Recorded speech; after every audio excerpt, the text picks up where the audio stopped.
આવું ભલે તમારે 140 માર્ક્સ થતા હોય તોય લખો કે ભાઈ 140 થાય છે તો બાકી 60માં શું થયું એમ. તમને ભવિષ્યમાં શ્યોર કામ લાગશે, ચોક્કસથી કામ લાગશે, પણ તમારે કોશિશ કરવી પડશે.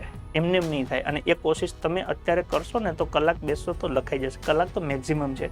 શાંતિથી પ્રશ્ન જોવાનો છે, પ્રશ્ન સાચો પીડ્યો ખોટો પીડ્યો, ઉતાવળમાં ટીક થઈ ગયા છે, ઘણા બધા એવા પ્રશ્નો બન્યા છે. જેમ કે મેં ગઈકાલે જોયું એ પ્રમાણે કે આખ્યાનના પિતા પૂછ્યા હતા તો લોકો પ્રેમાનંદ ઠપકારીને આવ્યા છે.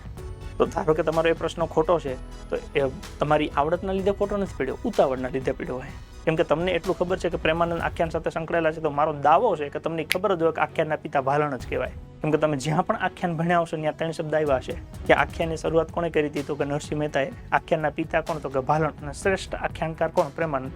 તો તમે આખ્યાન ઉપર ફોકસ કર્યું, પ્રેમાનંદ ઓપ્શનમાં જોઈ લીધો છે, તો કે વધારે બહુ ચર્ચા નહીં કરી હોય. એટલે મેં એક્ઝામ પહેલાં કીધું હતું કે સહેલું પેપર હોય ઓકે તો ઠેકડા ન મારતા, નહીંતર સહેલા પ્રશ્નો ખોટા પડશે.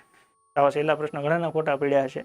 આ તો એક ઉદાહરણ છે. આવા તમારા કેટલા પ્રશ્ન સહેલા હતા જે તમને આવડતા હતા, પણ કદાચ પ્રશ્ન વાંચવાને લીધે તમારા ખોટા પડ્યા, એવા તમે ગણશો તો કોકને 10 થશે, કોકને 8 થશે, કોકને 6 થશે.